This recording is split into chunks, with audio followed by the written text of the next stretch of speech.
Yes, indeed. Time is on our side. Welcome to a special edition this afternoon. This is your host, Tony Quay. I have a special guest today to talk about a very special and unique set of challenges. I don't say problems because I don't like the word problem. Problem says that we can't do anything about it. We're helpless. Challenge says that we can get creative and move forward. And that is, of course, what we all try to do here on the Light 08 Experience. I just got a couple of quick announcements, and then Reverend Dr. Valentine will be with us shortly. If you have a question for Dr. Valentine, you're more than welcome to join the conversation. The call-in number is 347-202-0471. And the chat room is open for those of you who have a question in the chat room for the good doctor. I'm going to just make a quick announcement. First of all, if you are a regular listener to the network, you know that I will be on tomorrow with Dr. Delbert Blair's Expanding Consciousness. Dr. Blair has a webinar coming up this weekend, I believe, and he asked me to instruct you to go to the website, www.themedicenter2.com, to get more information on that. So be sure and tune in this same time slot here tomorrow on Light 08 here in the Blog Talk Radio Network for Dr. Blair's Expanding Consciousness. And if you are out there, if you or a loved one, if you like Afrocentric jewelry, handcrafted, custom-made jewelry with an Afrocentric flavor, style, flair, all sorts of personalized touch, You Love Jewelry, ULOVEJEWELRY.com. You Love Jewelry. If you like jewelry, you'll love Brother Adam's Creations. I'm actually going to have him on a future show because his story is so profound. He has a lot to share with us.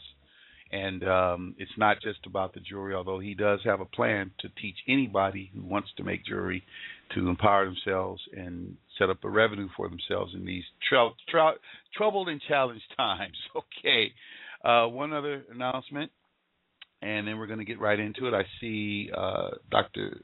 Valentine has joined us, and that is if you are into aromatherapy, for those of you who do aromatherapy, there is a site, Aroma Harmony, that has some specific blends as well as insect repellent, aromaharmony.net, aromaharmony.net. Be sure and check that out. These are people who I've recognized as doing things. They haven't paid me, but I recognize the work that they're doing, the services that they're offering are superior, and I just like to get the word out there. Now then, on to the business at hand. This show is titled Hip Hop and Ascension, although those of you who know of Dr. Phil Valentine's work, you're no stranger. Dr. Phil Valentine is one of the, in my humble opinion, arguably one of the greatest research minds on the planet, not just in the conscious community, not just in the African-centric community, not just in the hip-hop underground or overground community. I had the pleasure of first meeting Brother about, I want to say 14 years ago, and I'm still feeding off the information. I never will forget. He came in a room, and he said something. I'm not going to say what he said, but I'll let him talk about it if he recalls. And we're out here in L.A., and he's one of many that have taught me things that I still digest and I circulate onto you. So it's a good thing to happen to have him come into the Light 08 Experience and share with you the information that he shared with me, and updated information, by the way. Just to give you a little background on Dr. Valentine, he really is a naturopathic doctor, as well as a researcher and metaphysics researcher, student, and scholar. Him and his wife are naturopathic doctors. They work out of Orlando, Florida area, and what a lot of people forget about Dr. Valentine is that he can help you with information on how to heal yourself from these challenges, be it because you're not eating right, because you're not thinking right, because you just need to get things right. He can help you on that. One of the reasons why I wanted to have Dr. Valentine join us today is because of his work with the underground, the hip-hop community when he was residing in New York. He was a lot of the young people at that time, which are now, some of these people are out here on the scene, distributing, circulating information and sharing information. But one of the things that he is a knack for doing is talking to the youth. And I've been in a room with him where the crowd was maybe 40, 50% youth, 60% youth, and the rest elders and people who thought they knew. And we have some challenges. There's a lot of things going on. Our young people are being bombarded from all directions. I wanted to get him in here, and I wanted to get his insights on these things and other things which he may want to share with us relevant to today. So I see him on the line, and once again, we already have people in the queue ready to talk to Dr. Valentine.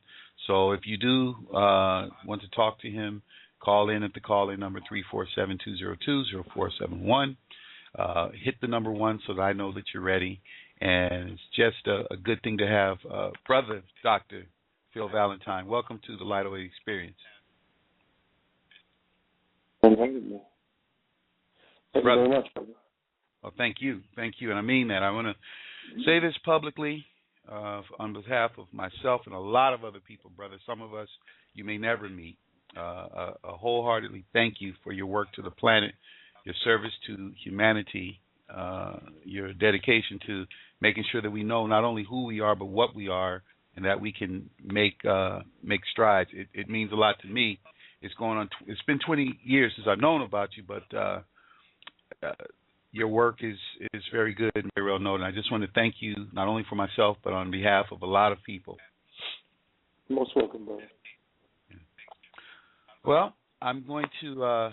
Before we get into the topic, I wanted to kind of set the stage and ask you, this is a topic that I reached out to you to address, but you have a lot of things going on, and there, of course, a lot of us know who you are, but I have a lot of newbies. There's a lot of new young people coming online. So for the benefit of those who really don't know who Reverend Dr. Phil Valentine is, if you could, just tell us a little bit about yourself and what's your light work and the nature of what you do.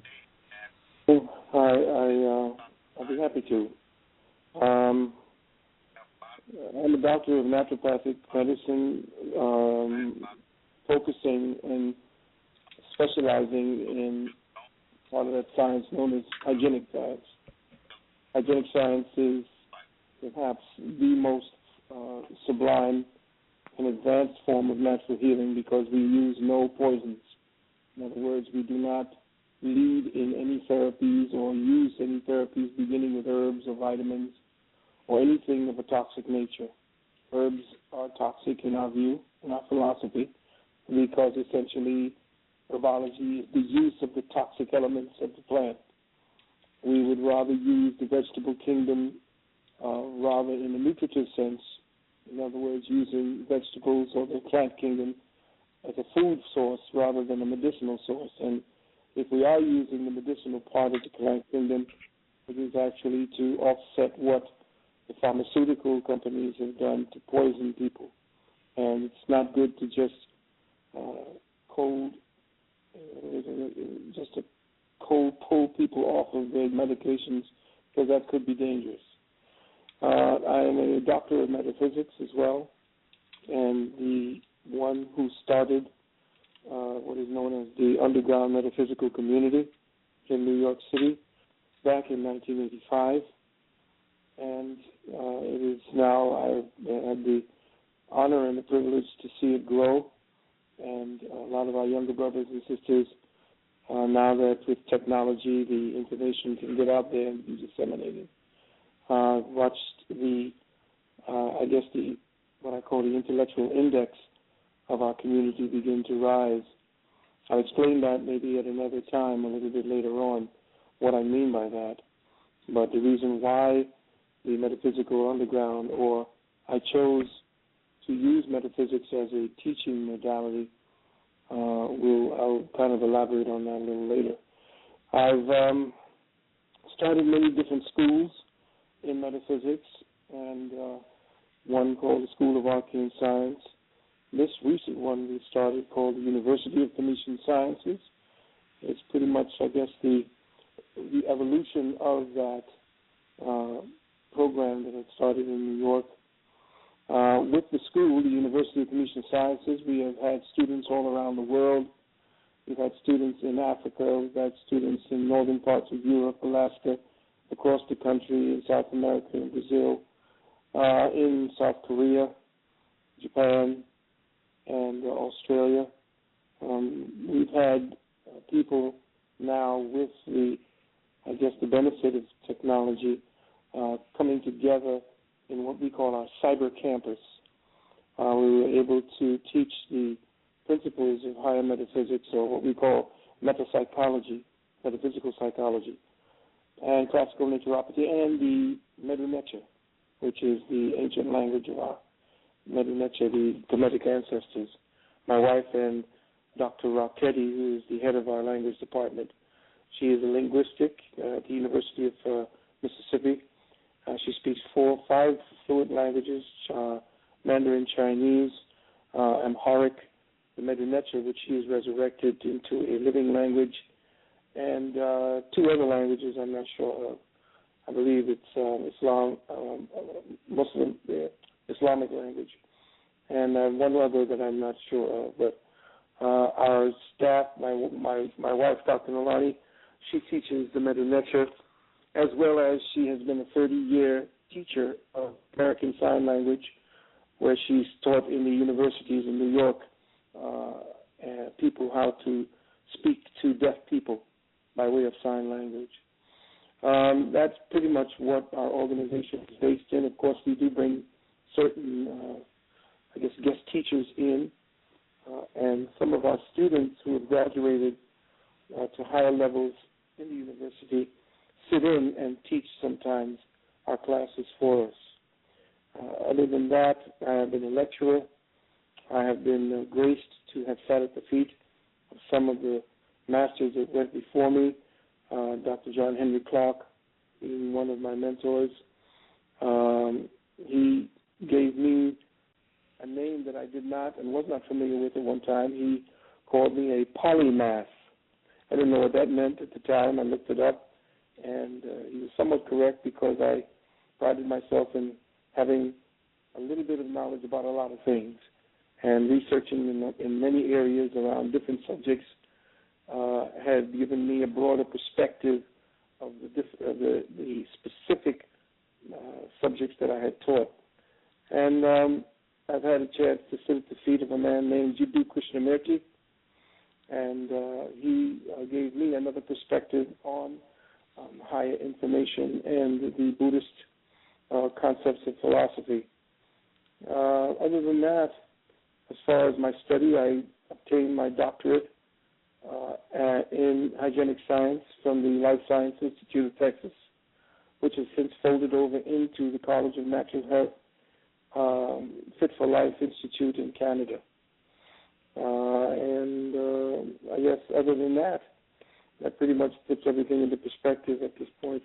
You say other than that, but what you've just done is an example of what I always tell people and tell the young people today, and something you've always said. I've heard you say it live a few times, and I've heard you in many interviews. You're doing the work. You see, every time you hear somebody say, well, I'm this, or I studied this, or I read this in a book, or I heard Reverend Valentine, or Dr. Blair, or Dr. Jewell, or this person, that brother, this, I heard them say such and such, and they're just a minor bird. They're just that they're talking. You're doing the work. You've been doing the work for a long time. What I'd like to do, and of course, we'll make mention of your websites. There's a link already on the show description, and we'll make sure that it's in the chat room, Dr. Valentine. What I'd like to do is kind of take this to a place that lately a lot of people, I've been getting a lot of emails. I've got a pretty broad global audience here. We've been building this thing for 3 years now, but I get a lot of people ask me, okay, I understand about all this metaphysics, and I understand that, and I'm studying quantum physics, and I'm looking at the YouTube videos, and I'm looking at the History Channel and all this, but I'm wondering, what does that have to do with me? Because my reality, and I'm making a montage, if you would, of the question. What does this ascension, how does this work? How does this look to me, what I'm doing? I get people to call in on my shows. How does this ascension work? So kind of take us, for the benefit of those who haven't heard you, and I've heard you many times speak on ascension, even before this wave that was coming is now upon us. What exactly is ascension? Very good question. It's broad, yet it needs a succinct answer. Ascension is a automatic process. It's automatic in that we either go willingly or unwillingly. We either take the path, choose it, or it chooses us. Now, when it chooses us, we have this, we become, quote unquote, victims of circumstance. The world seems to be against us. The world seems to be a problematic more than a challenge. The world itself becomes a guess. We don't know what's happening to us. We go to so-called experts. We think it's our fault because the society constantly makes you believe it is your fault that everything is happening. We become creatures of circumstance and happenstance. That's when you are not taking into consideration that ascension and all your challenges are for your growth and your transcendence from one state to another. Ascension is something that you can fix your mind to, and then once that happens, all things are added to that. For instance, if I know that my circumstance, what I am doing, is a byproduct of my thinking process, or it is a byproduct of my perception of the world and my perception of myself in that world, if that's the way it is, then ascension now becomes a puzzle that in my own karmic venue, in my own karmic reality, it becomes something that I have to figure out. It's the pieces I have to put together so that my life looks a little clearer. Now, we can look at every challenge that we get as something that someone else or something else has been placed against us.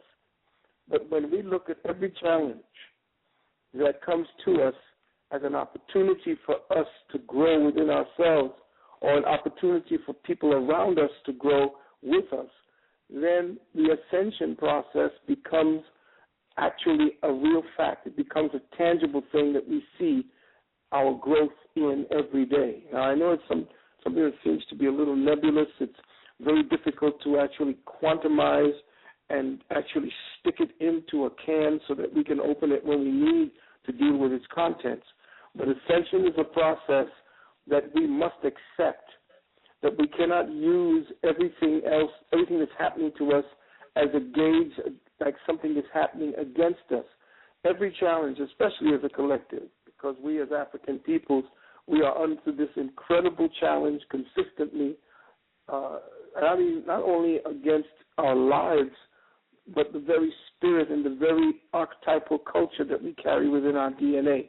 That is constantly under some form of pressure to excel, to get past, to break free from. When we understand and understand that we have the ability to set the gauge and to put together the impetus for the counter pressure that's against us, and we know that that thing that's being sent against us is there to actually make us stronger, then we turn the tables on all of that, because the first thing they want you to believe is that your mind is going, and that they have your mind. Your mind is gone. Everything that you're doing, as far as your mind is concerned, is based upon what they are doing to you. So we have a victim consciousness as African peoples, that we continue to feel victimized by our circumstances based upon our blackness. It doesn't mean that it does not exist, but we perpetuate it by enhancing it spiritually, thinking that we are constantly victimized. At Indeed. the time when we began to shift that thinking in the 60s, things began to change for us. Notice everything around us began to change. Our music, our cultural circumstances, everything about who we were. Then we got co-opted. The co-opting came in the form of feminism. It came in the form of the undermining of the so-called civil rights movement. It came in the undermining of the Nation of Islam. It came in the undermining of everything that black leadership actually placed as a standard for us to look at. Everything that we did to transcend those moments were part of the ascension process. Now look at us. Okay? Now look at us. Okay. Here we are. And this is the interesting part. At the point where Dr. Clark, Dr. Ben, Dr. Van Sertima, Dr. Asa Hilliard, and all of our grandmasters came in at that point, there was an enormous quickening. It frightened the academic community so much. They didn't know what to do, so they attacked Dr. Clark, Dr. Jeffries, and say that this African-American movement and so forth was just nothing more than feel good and all that. They had to attack it. If they didn't put countermeasures up, it would have been a juggernaut that they could not stop. So what happened? We came out. Our masters told us, this is who you were.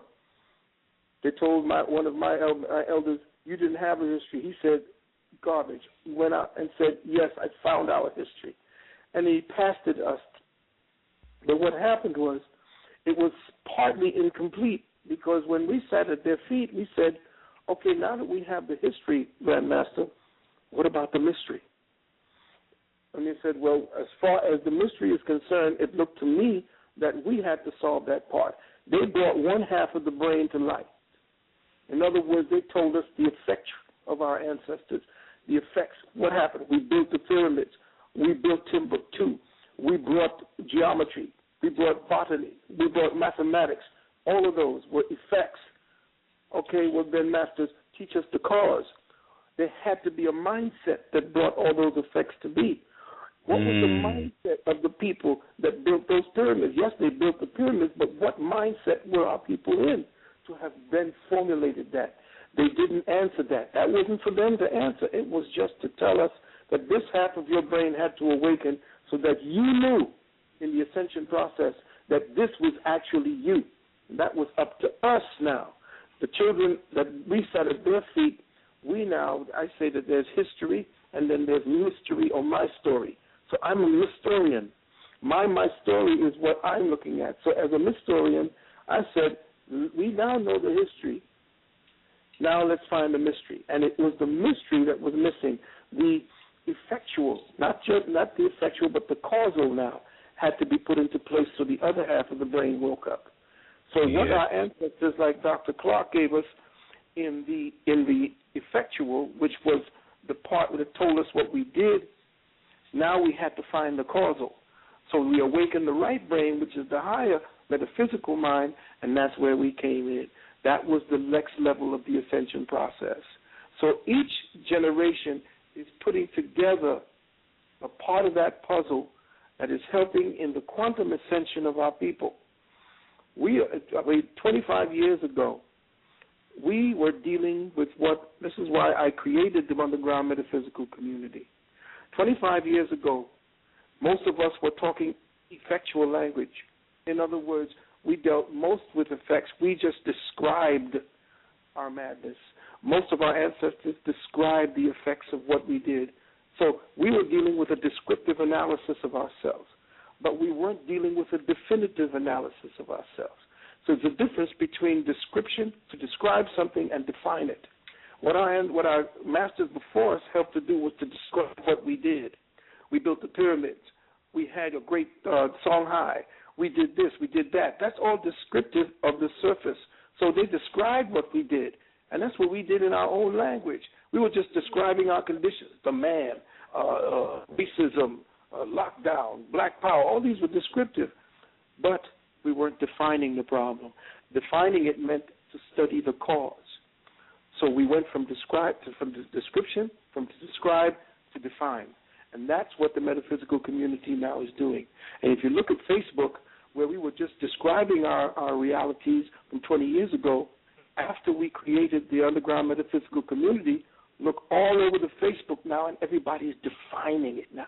Because everybody's putting metaphysics into it. Yes. Yes. So that's why you Yes. see the government is now clamping down even more. That's why they have their stooge Obama writing all kinds of legislations to take your rights away, because they have to.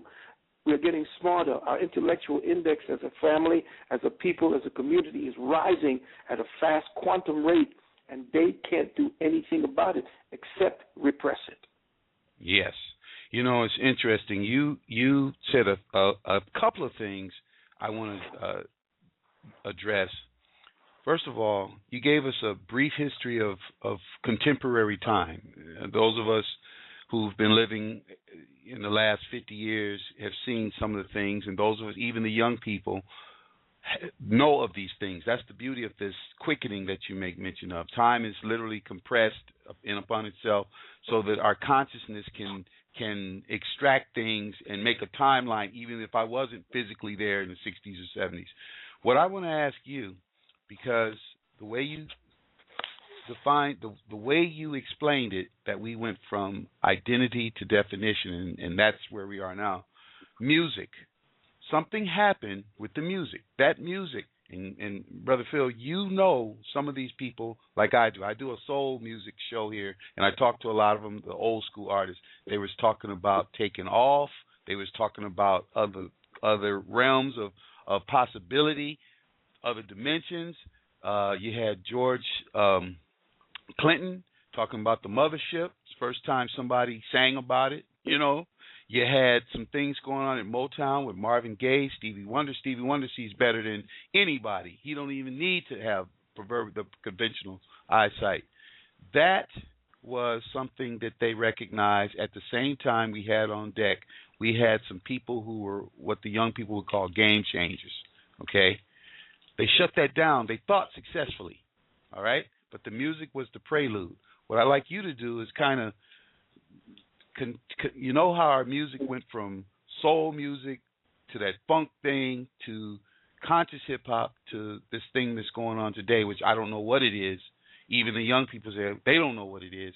But what is the tie-down and the tie-in from music to this cerebral thing that you just made mention of, where our right brain is coming online? Exactly. Well, look at the musics that were in the past. Most of the music that was being played at the time were describing the surfaces of our condition. The beauty about our music as black people was that because we were limited in the ability to express ourselves through language, since they gave us the English language, took our language, which then took our mindset and put it into a European context, boxed it into a European's very myopic view of the world.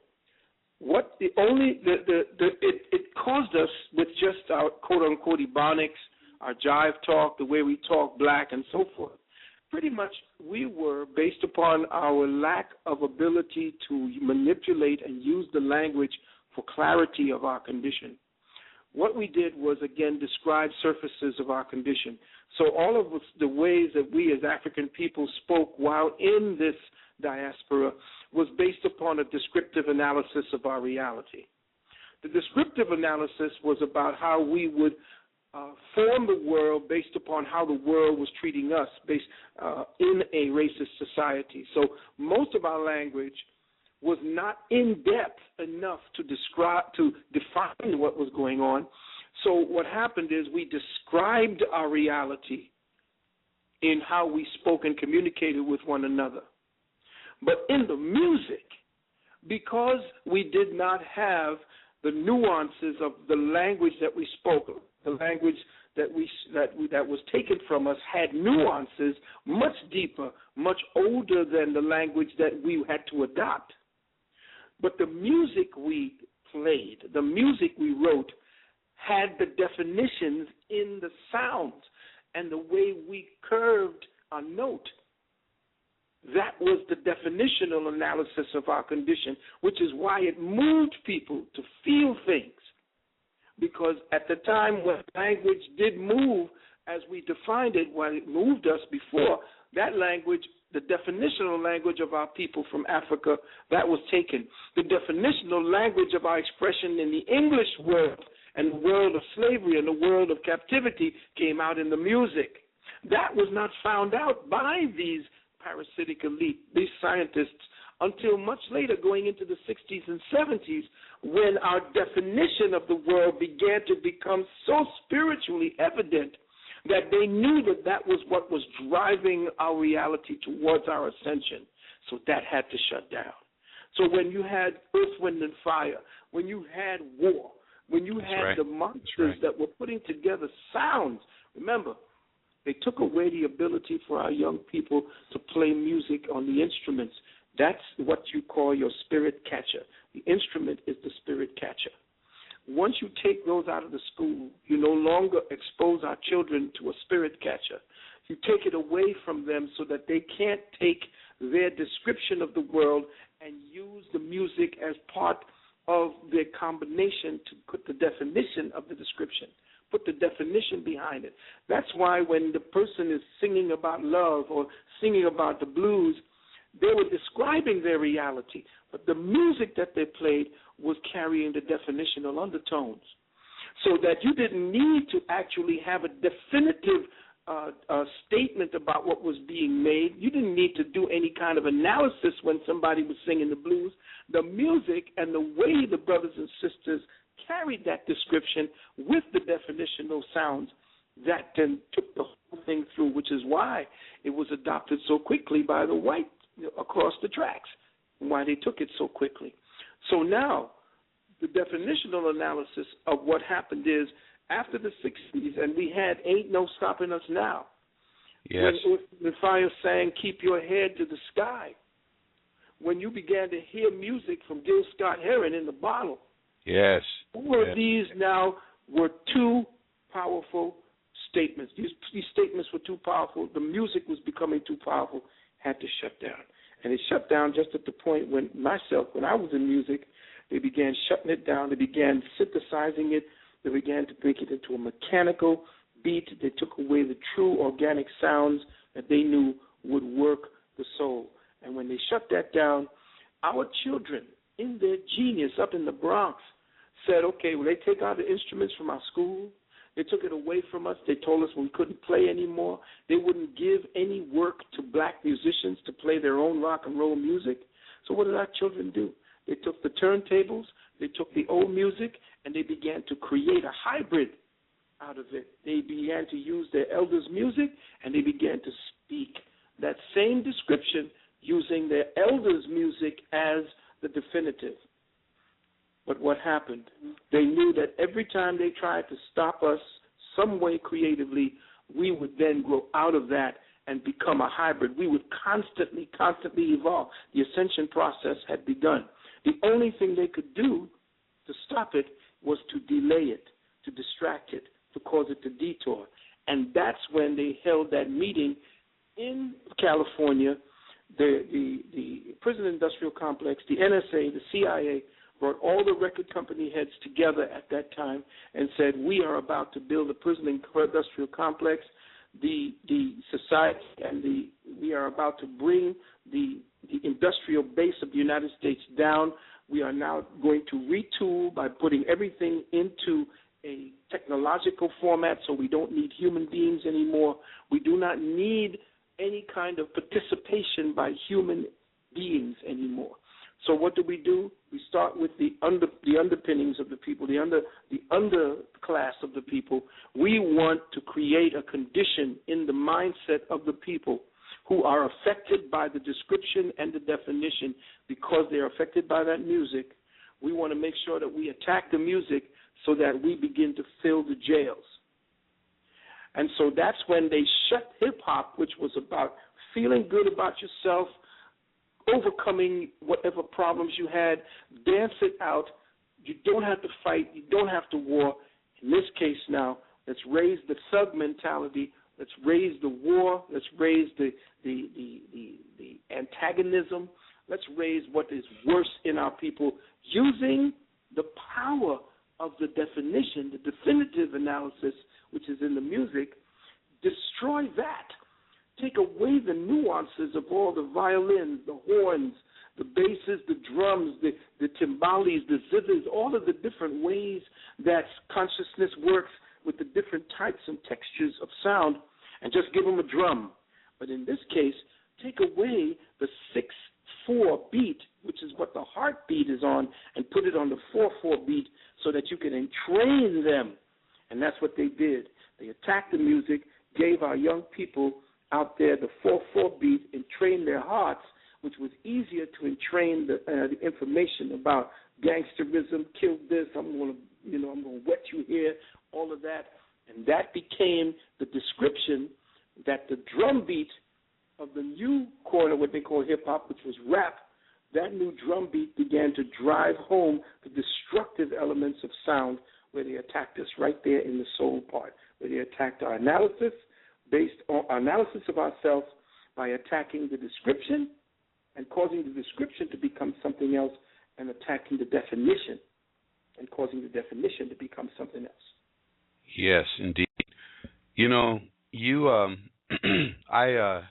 Someone had posted on YouTube a lecture that you did that dealt with the first wave of corrupting and hijacking hip hop, and you made mention of Eminem. And it reminded me of a situation that I had a young man that worked for me about 10 years ago. He's a very sharp young man.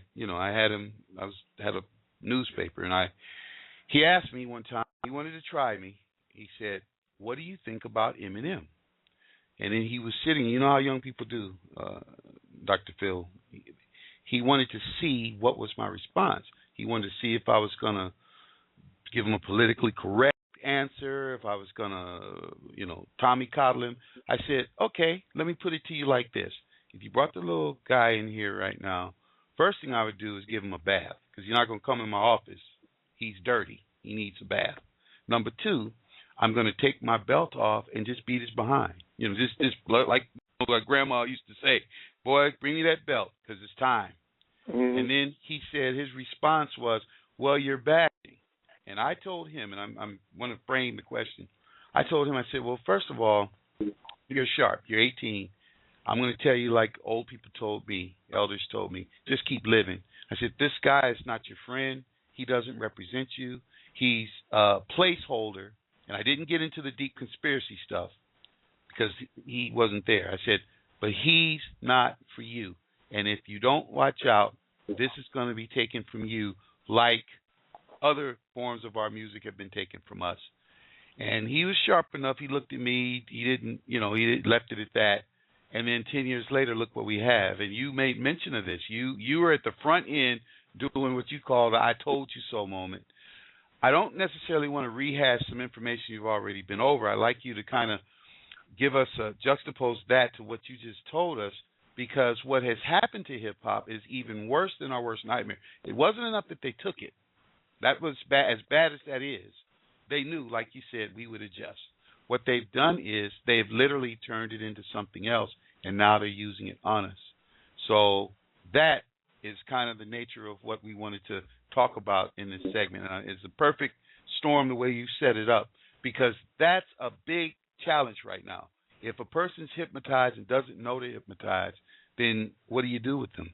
This thing now is like calling Taco Bell Mexican food. I'd like you to talk about the evolution of this hijack, and how do we get to this madhouse level that we are on now, where they're calling everything, and they're doing everything to our young people. Exactly. Well, when they did not want black music to evolve, so that's why they began to make hip-hop into a circus of personalities, where music was defined by what that particular group or person put out, their voice, the texture of their voice, the texture of their music, how they played their music, their recognizable characteristics in their music. Everybody knew Earth, Wind, and Fire. Everybody knew War. Everybody knew who Funkadelic was. There were characters, but the music defined them. Now we have these people who are caricatures, puppets, that dance to the tune of the multi-billionaires who had created them, and they now become the distraction to the music. They have these caricatures who do not really put anything back into the cultural dynamic of Black Ascension, it essentially just characterizes. We've become caricatures of music instead of actual producers of music. So you have a mogul. What is a hip-hop mogul? It doesn't make any sense. There were no moguls when real music was being played. So these characters had to carry some kind of cult of personality in order for them to have the excuse to keep doing the kind of music they had. You see, in other words, what worth essentially does Kim Kardashian bring to the overall culture by her being there? Kim Kardashian is one of the most useless pieces of organic flesh, but because they have pumped her as something valid, it shows the IQ of our children and the people who look at her and pay attention to her and actually are following along with the script that people are writing for her. This is to show you how they have dumbed us down culturally, how they have dumbed down our taste for what is good and our taste for excellence. We do not have excellence in music. We had excellence in the genre called rap or the genre called hip-hop. But hip-hop was just another one of the dynamics. Hip-hop is supposed to have been already pushed to the side for the evolution of a whole new other kind of music, and I'm not talking about rap. Just like soul and rock and everything that evolved our music from one to the next stage, we have not yet evolved out of this stage. We have children 3 and 4 generations from the first hip-hop, the real hip-hop, Kool Herc and Africa Bambaataa and Rakim. We have from 4 or 5 generations beyond that point, we are still stuck in the same place. People just self-aggrandizing, talking about how good they look, how many women they have, and how much bling they have, and all this garbage.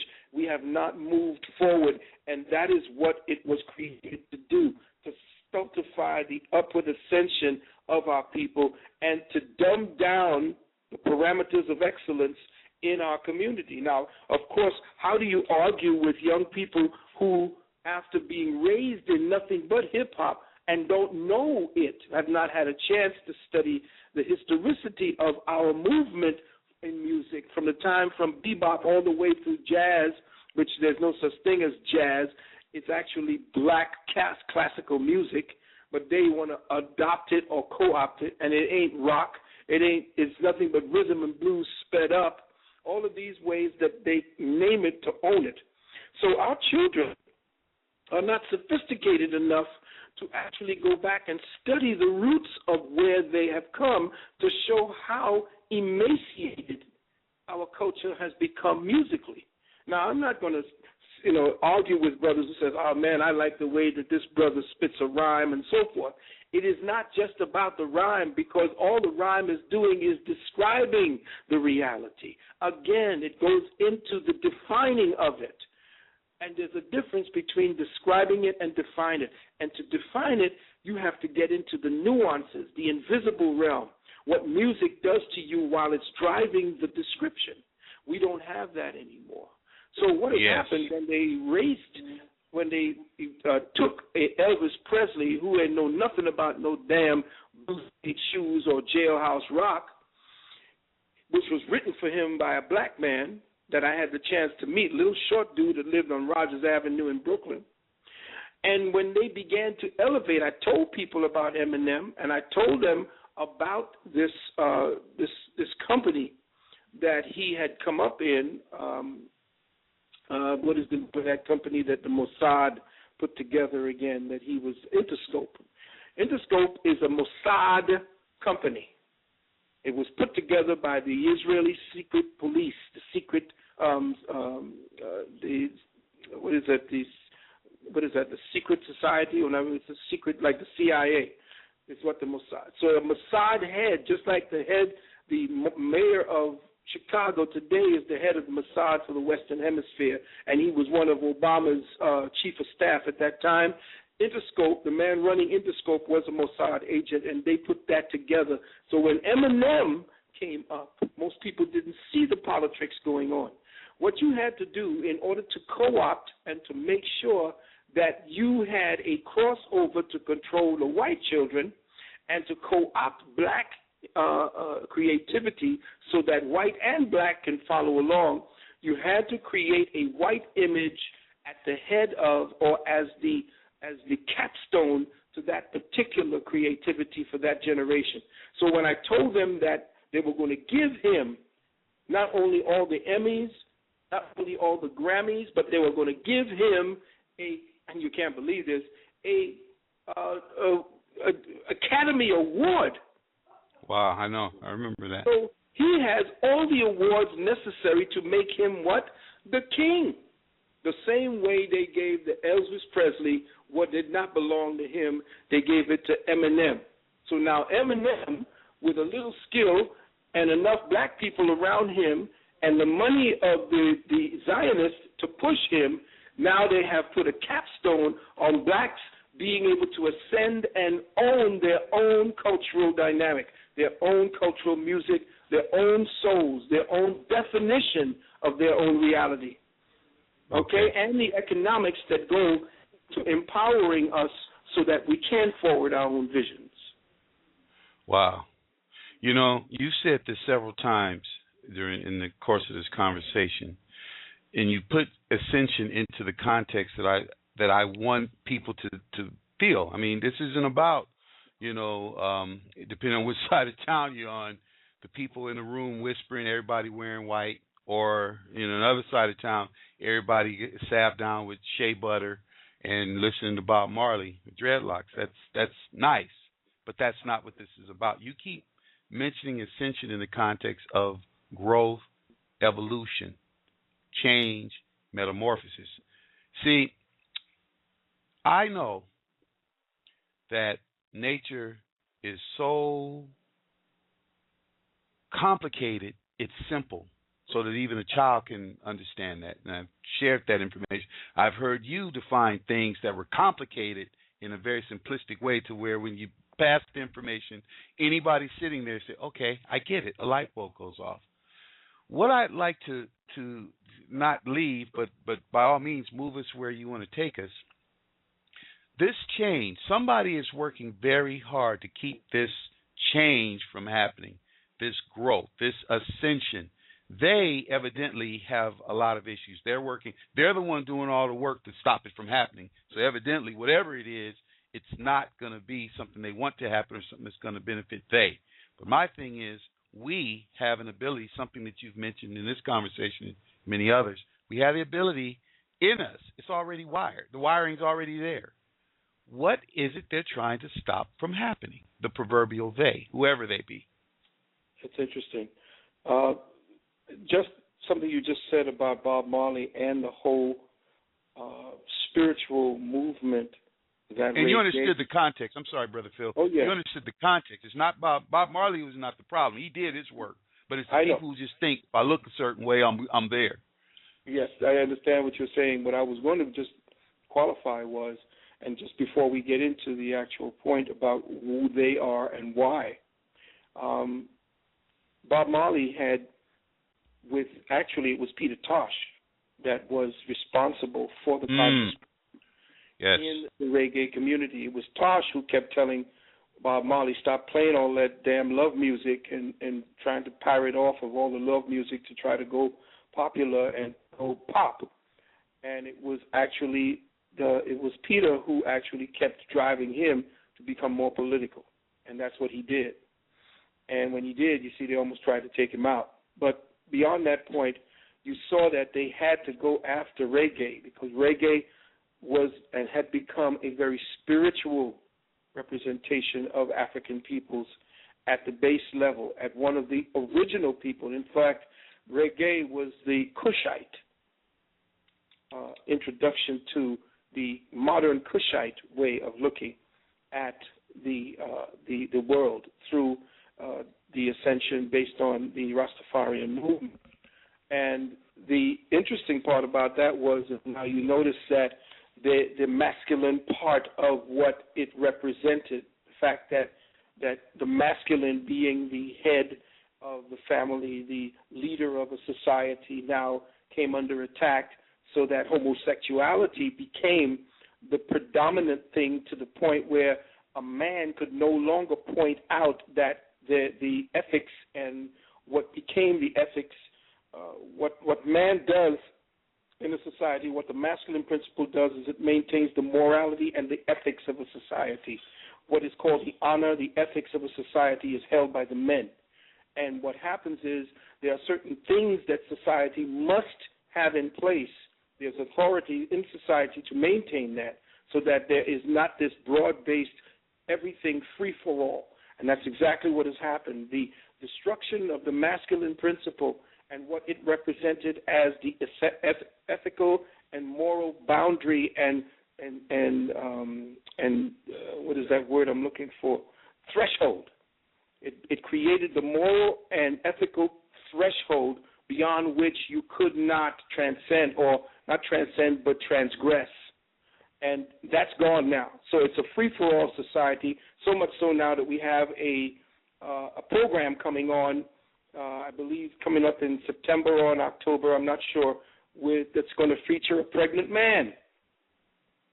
And this is where the society is going now. It's a free-for-all. It's become mad, and that's because the masculine principle, by attack from the feminine principle, a feminist principle that we have seen over the last 10 years, from 60s on through the 90s, that has created that condition. And I just wanted to make sure that people understand that when they began to twist reggae and put in the Shabba ranks and all the rest of these people who began to create and make our women look like sluts, that began to be the other part of it, to show that part of African cultures, to demean African culture in that manner, using the same beats. Remember, we talked about the definitional process of the music, using that to describe a whole new reality for us, and that is to turn our women into sluts and to turn our men into pimps. And they did it in the reggae, and they've done it through the rap. Now, taking that question that you were speaking about, who is it? Well, this is something that I have been doing my analysis on in my research, and it has finally come to being. I'm not sure whether or not you saw a lecture I did a few years ago where I spoke about a creature called the Neanderthal. Now, the Neanderthal is, and they have found out, the European man. Everybody thought the Neanderthal had gone the way of the dodo bird. But now, because of the Human Genome Project, it has come to light based on their work and the scientists that they had hired to study the Human Genome Project. They found out that 4 to 10% of the Caucasoid population are actually descendants of Neanderthals. And they also found out that the Neanderthals cannot trace their genetic strain back to the original strain of the human in sub-Saharan Africa. So there is no connection. Let me say that again. The genetics have found that the Neanderthal has no direct genetic connection to who they call the original man in sub-Saharan Africa. Now, think about this. If you have no connection to who you've been studying and saying is the original creation and origin of human beings, and they call them humans. They call the people in sub-Saharan humans. They call themselves humaphals. In other words, they have completely, through science, disengaged any connection to the human race, and even put a caveat through one of their scientists saying, don't feel bad about being a Neanderthal. And I'm just paraphrasing now. Don't feel bad about being a Neanderthal. You still have the same soul and the same rights, and you're just as good as the humans. Now, this is them saying this. This is not me. I am not trying to make anything up. They have made the definitive statement through their sciences and their scientists that they are not connected to the African man. Now, take that and now go back into his behavior against the African man throughout the world, and you begin to understand the underlying genetic connection. I'm talking about at an atomic structure, at the atomic level. at the electron level, that he has no connection. Now, he never said where the Neanderthals came from. Uh-oh. Okay? So now, if he is saying that he has no connection to who he said was the original human on this planet, he has yet to define who he comes from. Yet, in his schematics, you see a gorilla or ape gradually standing up to become him. You never see in that particular schematic, and I would ask all of the people listening in today to just go to their not YouTube, but go to their computers, go to their Google, and put up the ascension or the ascent of man based on the Darwinian principle, and take a look at the schematics from the ape and who you see at that point. You see it come up to be a red-headed Caucasian man. Now, I'm saying to the family out there, this is something you probably haven't seen. In my lecture, I showed that the Neanderthal man is a red-headed man. He is red-headed. His body is, he is supposed to be the creature called Esau in the Bible. They know who they are. They know where they came from. But again, all those who don't know who they are, and of course the Honorable Elijah Muhammad was telling us all about this, but again, we was talking about, oh, he's crazy, he's racist, and so forth. But they have now come out to define themselves. So when you look at the Neanderthal, you will see that the Neanderthal is always depicted as a redhead or blonde-head entity, straight-haired. Look at your TV today. Look at your movies today. Look at every place that Europeans are depicting themselves as superior creatures, and you will see, bar none, pictures of nothing but redheads and blondes.